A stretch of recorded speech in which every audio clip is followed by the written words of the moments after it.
घर में कपूर जलाना चाहिए। पुराने समय में लोग बाग घरों में देव दोष के लिए पितृदोष, वास्तु दोष, भूत पिशाच दोष या किसी भी को बुरे सपने आते हैं तो कपूर जलाकर और उनकी शांति कर लेते थे।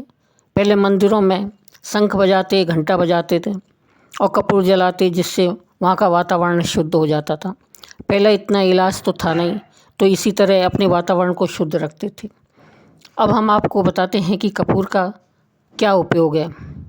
तो कपूर का उपयोग तो पुराने काल से ही आरती में कपूर जलाने की परंपरा से हो गया है। आरती के बाद और आरती के ऊपर हाथ घुमाकर अपनी आंखों पर लगाते हैं, जिससे दृष्टि इंद्रिय सक्रिय हो जाती है। आरती करते हैं तो कपूर जलाते हैं। कपूर वातावरण को शुद्ध करता है, पवित्र वातावरण की आभा प्रकट करता है। घर में जो देव दोष होते हैं, पितृदोष होते हैं, वास्तु दोष होते हैं, भूत पिशाच का दोष होता है या किसी को बुरे सपने आते हैं, तो कपूर की ऊर्जा उन दोषों को नष्ट कर देती है। कहते हैं कि संध्या होती है तो दैत्य राक्षस हमला करते हैं, इसलिए शंख बजाना, घंटा बजाना चाहिए, कपूर जलाना चाहिए, आरती पूजा करनी चाहिए। अर्थात संध्या के समय और सुबह के समय वातावरण में विभिन्न प्रकार के जीवाणु होते हैं जो अपने श्वास के द्वारा हमारे शरीर में प्रवेश कर जाते हैं।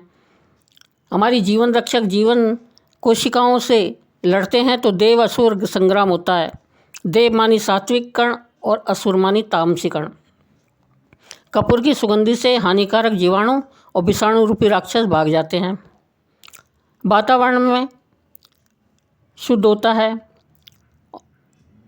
इससे तामसी तथा निगुरे लोग जरा जरा बातों में खिन्न होते हैं, पीड़ित होते हैं। लेकिन कपूर और आरती का उपयोग करने वालों के घरों में ऐसे कीटाणुओं का नाश हो जाता है। अतः घर में कभी कभी कपूर जलाना चाहिए, गूगल की धूप करना चाहिए। कभी कभी कपूर की एक दो छोटी छोटी गोली मसल के घर में छिड़क देनी चाहिए। उससे हवा शुद्ध होती है और वह हवा हितकारी होती है। वर्तमान के माहौल में घर में दिया जलाना अथवा कपूर की कभी कभी आरती करना बहुत ही अच्छा होता है। कपूर के और भी उपयोग है। हम कहीं ऊंचाई पे चढ़ते हैं या कहीं तीर्थन में जाते हैं जहाँ पर हमको ऊंचाई में चढ़ना होता है, वहाँ पर ऑक्सीजन की कमी होती है, तो हम साथ में कपूर बांध के ले जाएं। उस कपूर की एक पोटली सी बना कर ले जाएं और उसको सूंघते रहने से हमको सांस लेने में बिल्कुल भी प्रॉब्लम नहीं आती। इस तरह कपूर बहुत ही हमारे जीवन में बहुत ही सहायक है।